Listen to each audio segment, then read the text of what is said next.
Olá, como está? Como foi a sua semana? Estamos juntos mais uma vez. Vamos estudar a Bíblia, a Palavra de Deus. Antes, porém, eu quero te convidar para uma oração. Deus querido, orienta-nos no estudo da Tua Palavra. Não permita, Senhor, que nada roube a nossa atenção, interrompa esse momento tão sublime e precioso de estudo na Tua presença. É a oração que fazemos no nome de Jesus. Amém. Muito bem, meus queridos, hoje nós estamos tendo esse encontro mais uma vez falando das cartas de João. 1ª, 2ª e 3ª João, que é denominada cartas de um irmão mais velho. E hoje nós vamos trazer à luz aquele fechamento que nós sempre fazemos quando encontramos no texto que estudamos mensagens para os dias de hoje, para o tempo de hoje. Então hoje nós vamos olhar nestas 3 cartas a mensagem que temos em 1ª, 2ª e 3ª João. Qual é a mensagem para hoje? Para a igreja hoje, para mim, para você hoje. E nós vamos começar dizendo, usando várias expressões que foram vistas anteriormente nos nossos 2 encontros anteriores. Então vamos colocar aqui em primeiro lugar que esta mensagem para hoje é: devemos julgar os ensinos falsos a partir da verdade que temos recebido na palavra de Deus. A carta de João vai nos dizer que nós precisamos tomar muito cuidado, e João estava batendo muito forte nesta tecla a respeito do ensino falso, dos falsos ensinos, do padrão de julgamento que nós temos que ter hoje para nós vermos se o ensino é verdadeiro ou não. E qual é o parâmetro que nos é indicado por João? A palavra de Deus, a Bíblia Sagrada, os ensinamentos de Deus. Nós olhamos aqui, meus queridos irmãos, em 2 João, do verso 7 até o verso de número 11, que tendo em vista esses falsos ensinos, João vai admoestar os destinatários da sua carta que fiquem firmes naquilo que eles haviam aprendido, firmes nos ensinamentos que eles tinham absorvido. Qual era a chave então para eles julgarem se o ensino era falso ou não? Se aquele ensino estava indo além do ensino de Cristo, do qual nós devemos permanecer. Aqueles ensinos pelo qual nós temos revelado nas Escrituras, na palavra de Deus. É interessante que no momento do ministério de Jesus, e está registrado no Evangelho de João, do mesmo João que escreveu as cartas, João 5,39, João vai colocar uma expressão de Jesus dizendo assim: examinai as Escrituras, porque vós cuidai ter nelas a vida eterna, e são elas que de mim testificam. Então Jesus já está apontando para do seu tempo, lá atrás, e João estava presente, que era preciso buscar nas Escrituras o verdadeiro ensino e fazer ali a colocação entre o certo e o errado, a verdade e a mentira. Paulo escreve, e está escrito em Gálatas capítulo 1, verso de número 8, mas ainda que nós mesmos ou um anjo do céu vos anuncie outro evangelho, além do que há, que seja considerado anátema. Gálatas 1:8. Segunda mensagem para o tempo de hoje é: a revelação que temos é completa e suficiente. Há grupos que se colocam como aqueles que estão recebendo uma mensagem nova, uma revelação nova. E a Bíblia nos diz em Hebreus que, havendo Deus falado anteriormente, através dos sonhos, dos profetas, nesse tempo falou-nos a respeito do Filho, e as palavras do Filho ficaram registradas na palavra de Deus. Então é preciso que as pessoas não se deixem enganar por novas revelações. João está dizendo e está alertando-nos a respeito disto. Significa, meus queridos irmãos, que o que nós temos revelado na Bíblia, na palavra de Deus, é suficiente. É suficiente. É por isso que a Bíblia diz que nós devemos, ela própria dizendo da boca de Jesus, examinai as Escrituras, porque vós cuidais ter nela na vida eterna. São elas que de mim testificam, disse Jesus. Uma terceira lição que deve ser aplicada à nossa vida hoje é a verdade da fé é para ser vivida e não apenas crida. A fé em Cristo não deve ser somente ou apenas uma fé racional. Há muitas pessoas que escrevem compêndios, as pessoas que vão em discussões, há pessoas que tentam entender daqui e dali e ficam racionalizando os ensinos da palavra de Deus. Fé não é algo racional, pelo contrário, nós devemos olhar a fé e viver fé como sendo fé, e não pela vista. Devemos viver todo dia, cada dia, a vida de cristão, de crentes em Jesus Cristo. Por que João está dizendo isto? Lá em 1 João, capítulo 5, do verso de número 1 ao verso de número 21, nós vamos perceber que aqui está a afirmação da confissão de fé que cada cristão tem que mostrar. João está dizendo para eles que aquele que crê em Jesus Cristo, ou que crê que Jesus Cristo é o Messias, que crê que Jesus Cristo é o Filho de Deus, está verdadeiramente mostrando que passa no teste da fé. Lembram-se que nós apresentamos vários testes que provavam que a pessoa era cristã ou não, crente ou não? Então, um deles que está no capítulo 5 e que eles tiveram que combater era que a pessoa realmente professasse e dissesse: Jesus é o Messias, Jesus é o Filho de Deus, e elas demonstrassem isso pela fé e o seu amor e obediência a Deus e aos mandamentos. E dentro desse teste da verdade, João vai apresentar neste capítulo que o Espírito Santo, a água e o sangue testificam e concordam com relação a Jesus, dando testemunho de Jesus Cristo. O Espírito Santo que dá testemunho de Jesus no seu próprio batismo. Aliás, nós devemos puxar mais lá atrás, na concepção de Jesus. Maria foi fecundada pelo Espírito, não por José, um homem.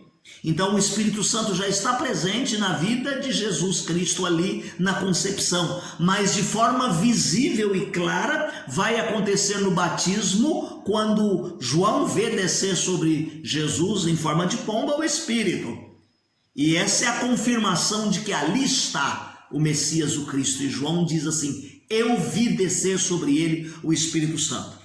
Outras duas testemunhas é a água e o sangue, a água do batismo, da obediência de Jesus Cristo, e o sangue derramado na cruz do Calvário para perdão dos nossos pecados. O batismo de Cristo e a morte de Cristo e o testemunho do Espírito Santo de Deus. Então, o crente tem sua fé alicerçada na verdade do Filho de Deus, e por ela nós devemos viver, meus queridos irmãos. Não discursar, não declamar, não falar, mas viver isto, viver realmente, ter uma vida realmente. Na segunda carta de João, no verso número 4, ele diz assim: muito me alegro por ter achado alguns dos seus filhos andando na verdade, assim como recebestes o mandamento do Pai. E nós apontamos aqui um mandamento que está em 1 João capítulo 4, verso de número 20 e verso de número 21. Quando as pessoas dizem que amam a Deus, e João diz assim: se você diz que ama a Deus e aborrece seu irmão, você é mentiroso. Quem ama a Deus ama o seu irmão. Quem odeia o seu irmão não ama a Deus. Como pode ser isso? Como é que você pode dizer que ama a Deus que você não vê se você não ama o seu irmão que você vê. Na prática, você não está vivendo realmente esta fé. Deve ser vivida na prática, no dia a dia. Quarta lição para esse tempo que nós extraímos dessas maravilhosas cartas de João, chamado de irmão mais velho, é que a encarnação de Cristo é uma realidade incontestável. Falamos de um fato histórico concreto, não de uma abstração lógica e racional. Jesus foi uma pessoa real, não uma simples aparição dada por Deus aos discípulos. Há quem queira dizer naquele tempo que o Messias veio quando o Espírito desceu no batismo, e lá na cruz do Calvário, quando Jesus Cristo disse que ele estava sofrendo, passa de mim esse cálice, contando que seja a sua vontade, que a divindade saiu dele. Porque haviam muitas coisas sendo ensinadas naquele tempo que não era verdade. Por exemplo, nós falamos a respeito dos gnósticos, do gnosticismo. Ele dizia que a matéria era má. Se a matéria era má, Cristo não pode ter encarnado. Uma outra coisa que eles diziam, que Cristo tinha apenas uma aparência. Ele não era real. Ele era uma espécie de aparição. Aí João vem combater isso aí, e ele diz assim que nós devemos compreender e proclamar e viver isto hoje, como ele ensinou para aquele tempo que seus discípulos deveriam viver isso também. A matéria não é má, a carne não é má. Eles fizeram uma dicotomia aqui. A carne é má, o espírito é bom. Havia um outro grupo que dizia assim: não, o espírito, a carne é boa e o espírito é mau. E aí nós vemos João dizendo assim: o que é ruim é a natureza herdada pelo pecado. Jesus Cristo tem um corpo real, sim. Jesus experimentou a morte na cruz, sim. Jesus derramou o seu sangue, e é por isso que a sua morte real nos dá a vida eterna. A morte de Cristo não é uma ficção. Então, é importante a gente dizer mais do que crer, a gente viver. E a gente proclamar que Jesus realmente é Deus, é o Filho de Deus, o Messias, o prometido, o Verbo que fez carne e habitou entre nós, cheio de graça e verdade. E lá em 1 Pedro capítulo 3, verso número 15, Pedro diz assim: antes santificai com o Senhor e estai preparados para responder qual a razão da sua esperança. Em quinto lugar, meus queridos, a mensagem das cartas para hoje é que a fé cristã é uma fé que não elimina o paradóxico das naturezas, humana e divina. Voltando um pouquinho atrás, o gnosticismo ficou com a divindade de Jesus, perdeu a humanidade quando ele dizia que a carne, a matéria era má. O ebionismo dizia que fixou na humanidade de Jesus e deixou de lado a divindade. A divindade veio um tempo, depois se ausentou. Era o que o ebionismo dizia. Para nós, a razão para aceitarmos paradoxos, sim, discutimos, sim, mas não racionalizamos. Porque a Bíblia nos diz que o que está presente aqui, é que a fé aceita esse paradoxo e encontra, além das explicações racionais, uma razão de viver, uma convicção, uma certeza. Nós nos arraigamos e ficamos firmes na esperança desse Verbo que fez carne, veio, morreu na cruz, derramou seu sangue, ressuscitou, está à direita de Deus, intercede por nós e virá buscar a sua igreja.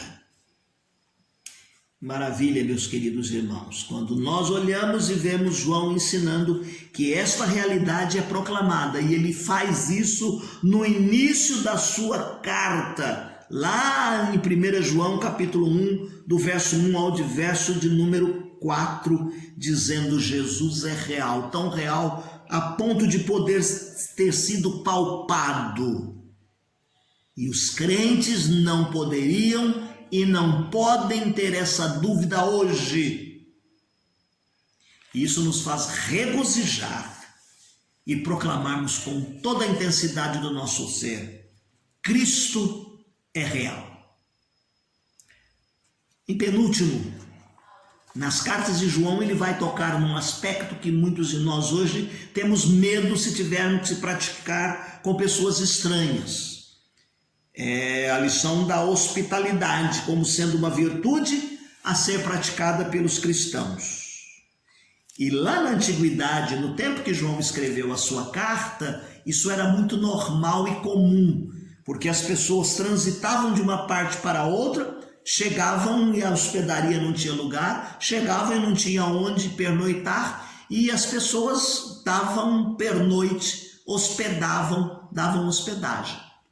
Lembram do nascimento de Jesus? Chegou na hospedaria, não tinha lugar. Dentro da casa do homem não tinha lugar. Você quer ficar no estábulo? Ofereceu ali para José e Maria sem eles conhecerem aquele casal. João vai elogiar aqui na sua carta Gaio. E ele vai dizer ali em 3 João, do verso 2 ao verso de número 8, que a necessidade daquele tempo fazia com que a prática dos cristãos, demonstradas naquele momento, a prática da hospitalidade, da hospedagem, por causa do limite de diversos lugares onde não tinham quartos, os crentes expressavam isso agora como amor fraternal. Se lá na parábola do filho pródigo, o samaritano carregou o homem, pagou a conta do enfermo, pagou uma hospedagem para o enfermo, aqui João está dizendo assim: o fato de você hospedar pessoas que venham para nossa cidade estranha e você a hospeda e você a coloca dentro da sua casa, mostra que vocês estão andando na verdade.